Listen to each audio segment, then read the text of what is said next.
Hello, I'm Rose, and welcome to my channel, The Crafty Blue Rose.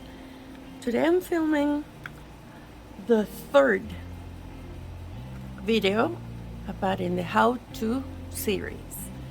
Today we're going to talk about how to use inks, stencils, and brushes. All of these kind of get together for the same technique. You can use them separate, but now I'm going to teach you specifically these ones, okay? There are several different inks and several different companies that sells them, but I'm going to tell you the basics, okay? Basic here, this is the Craft Mart. This is a very affordable ink. It's dye ink. The inside is kind of like a foamy cushioning, and I got this at Michael's. I don't know, $2. It's very affordable one. The colors, the pads are always juicy, and it will give you a good impression. Let's take here.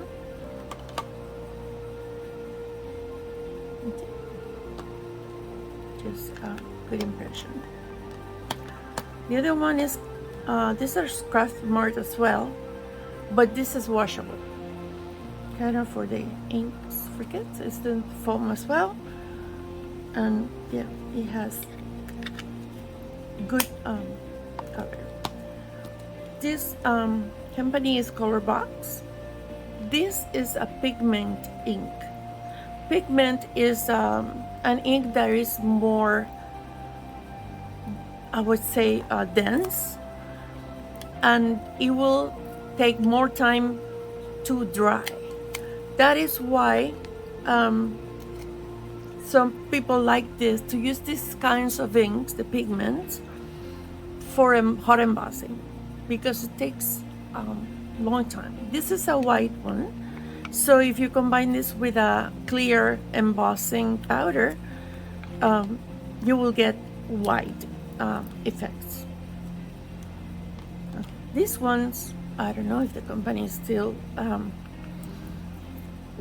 up or not. This is an ancient page.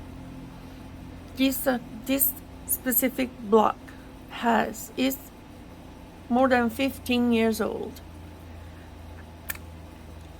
and it's a little foam as well, but it still have juice. It was very, very, very nice, very good quality stamp ink, but I got this in my store when I had a store in Puerto Rico.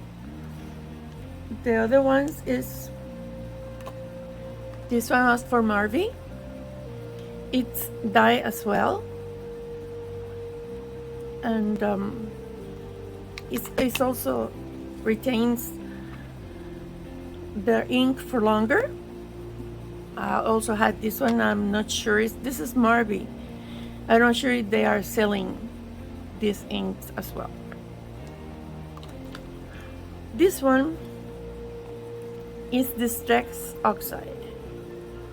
This ink is a combination between dye and pigment. It reacts with water. So if you, for example, want make a background, and then you want to make some dots or irregular things, then you can use the Distress Oxide, and then with water it reacts. Also, if you want to use like we'd say watercolor, you just put a little bit of the ink, and then it will react to the water, and then you can move it. It's good. Also, I got this scrapbook.com. It fits perfect here when you are using it. You can put the lid here, and this would help you get with your stamping project. Yes, these pads, blocks are really good to keep the ink while you are using it. There come this also for the mini ones that you can put the lid on the other side and they stay secure. These little cubes of ink are from Simon Says Stamps.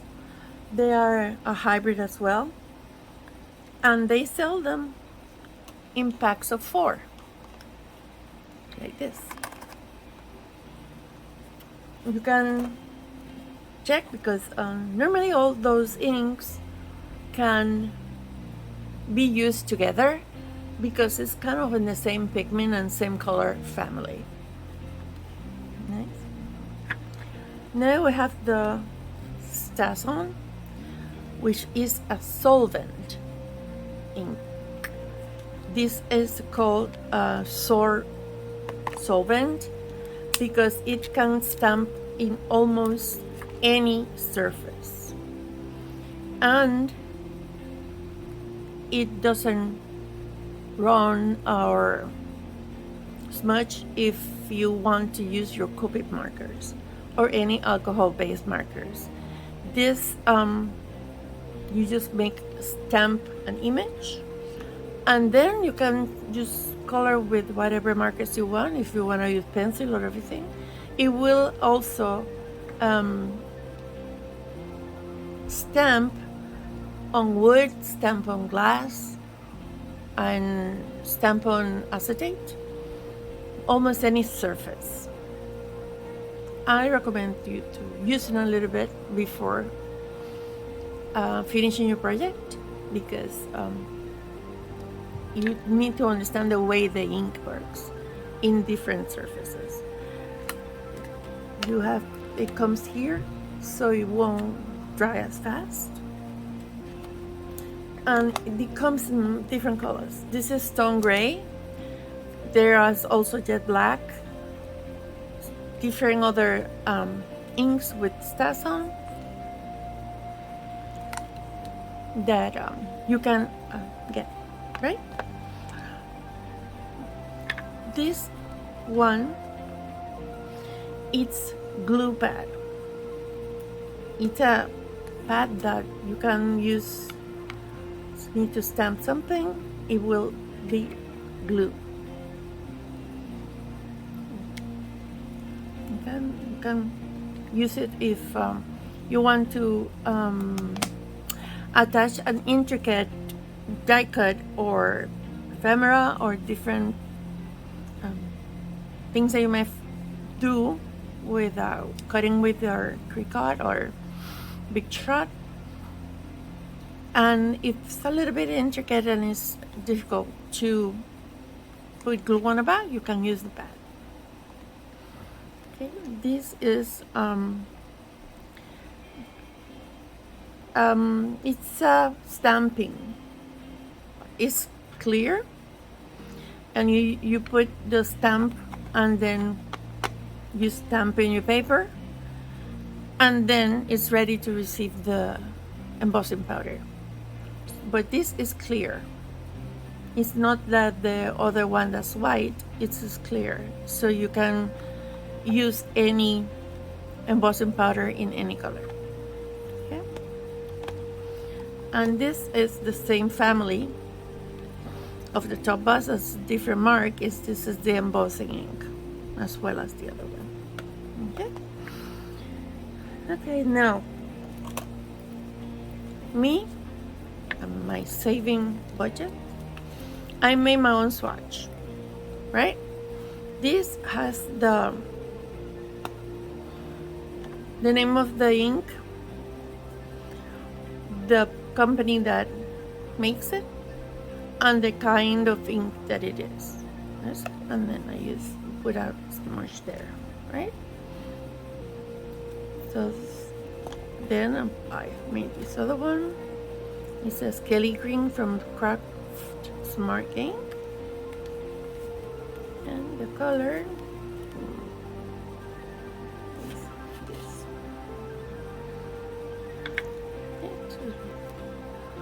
I don't have that system, cutting, printing and stuff, but it works for me. Whatever works for you to hold your inks. These inks are so many different ones, and you may be overwhelmed and you don't know what to get. I would recommend to buy a pack of the hybrid. This pack, you have four different colors that can get into each other.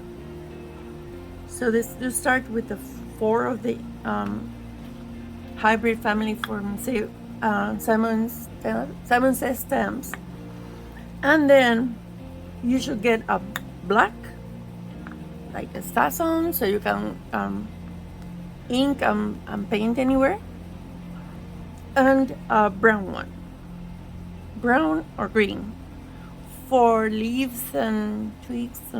If you are on that, if you're not on that, that's perfect. So a cube, 4 cubes of Simon Says stamps and 1 Stasson would be perfect. Then if you keep doing different projects and then keep learning about everything, then you will know if you need to buy more or not. Okay? Well, now I'm going to talk to you about the stencils and the brushes. Okay. Brush, I made this box, so I keep them here. The brushes are good because they help you do the stencils, right? The only thing you need to do is load all the ink on the brush,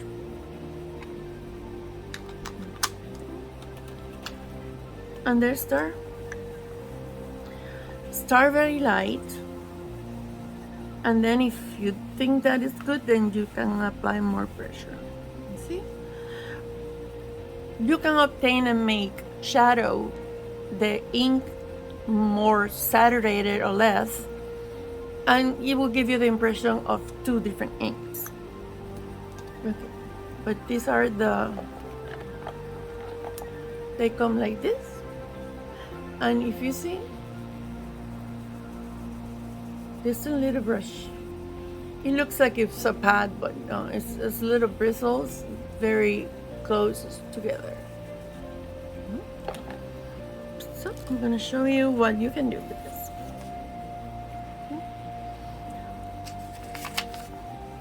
Okay. Using this stencil, make the cake first. And as I said, it looks like 2 different colors, but it's the same. Just more ink on the sides to give a little dimension. Then this is the same, but it's added here different textures and different things on the cake. And then this one after that, which is just like chocolate frosting that you put on top of it, and makes different outcomes, right? With this one, you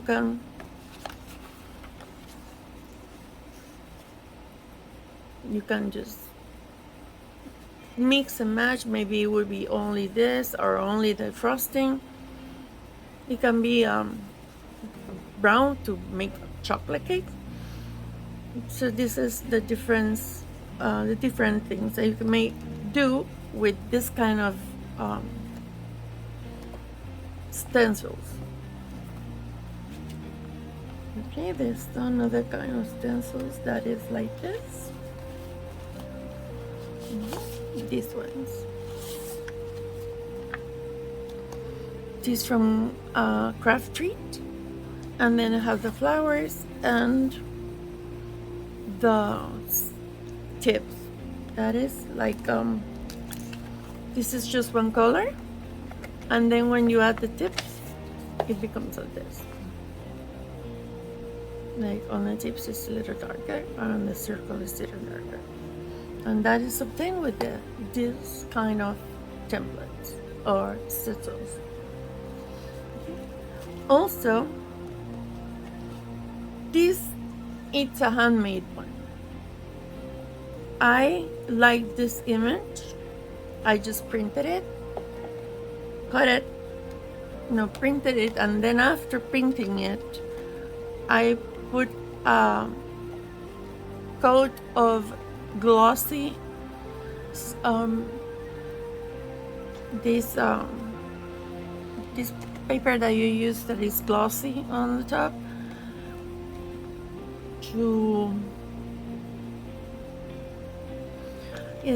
this has a coat of contact paper, and then I cut this.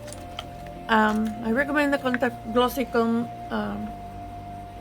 contact paper because the ink doesn't attach to the paper. It just slides, right?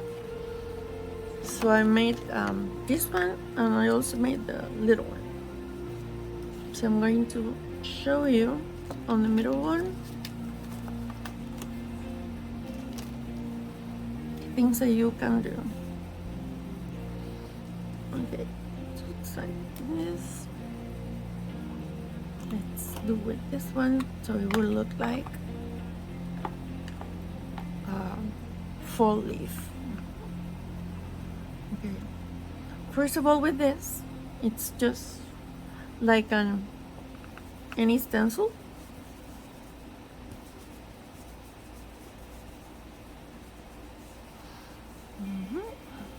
That's here, and then you can go on the edges, and let's give it darker on the tips.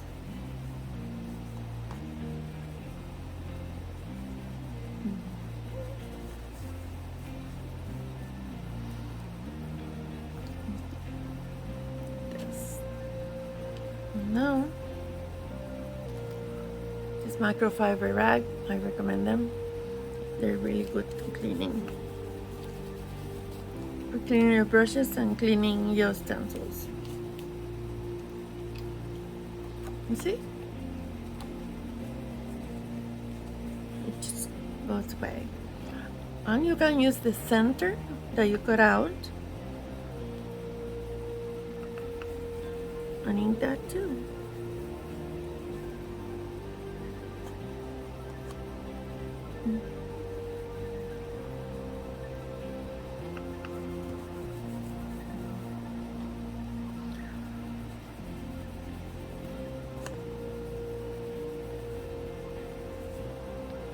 Oops, it moved. Sorry, you should use a little bit of either tape or temporary paper, right? So it would just give you two different ways to use it. Now, these ones are stencils that I got in very low discount online. It's different thickness and different sizes. When I got this package online, it had other things and that are not common, but I got it in the package, so I tried to use them. This other one is a big one. This is a background stamp. Let me show you with this. Let's put it like this.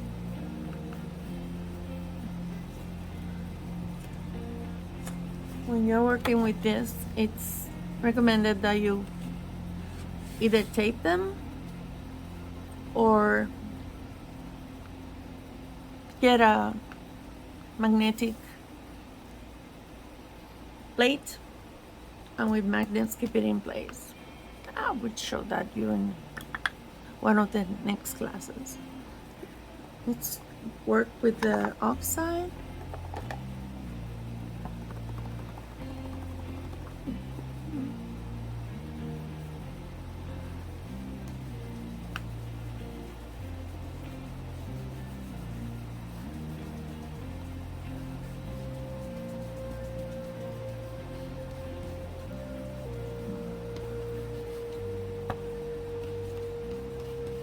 You see, they are very juicy, these oxides. Yeah, you have that effect. Let me clean my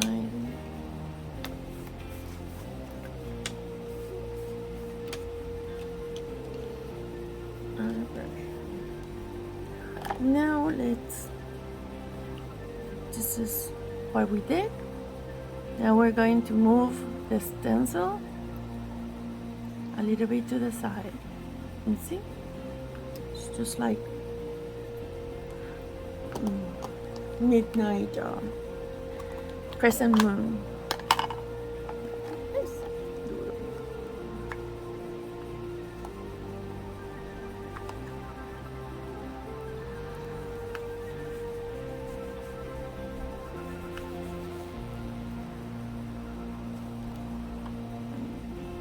That's why these things are good.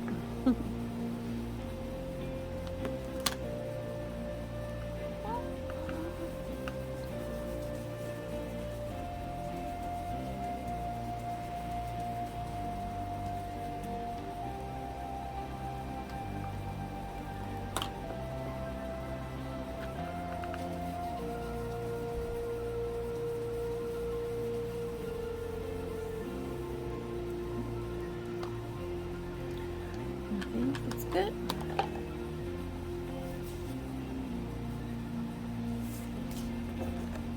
It's a different effect that you have when you use two different inks. It's good. Also, when you are doing stencils and you don't want ink on the part on the like this or this in the edge. This in the edge, I recommend when you're using the stencil to put a post-it note in the very edge to protect it. So if there's any movement or ink out there, it goes on the post-it and not your project. Okay? Good. And this is all for this class today. If you have any questions, suggestions for a class, or just to say hi, please leave a comment in the section below. If you like the content of this channel, please subscribe and hit the notification bell so you can receive one every time we post a new class. Thanks for spending this little time with me. Give us a thumbs up and see you in another video. Until then, stay crafty.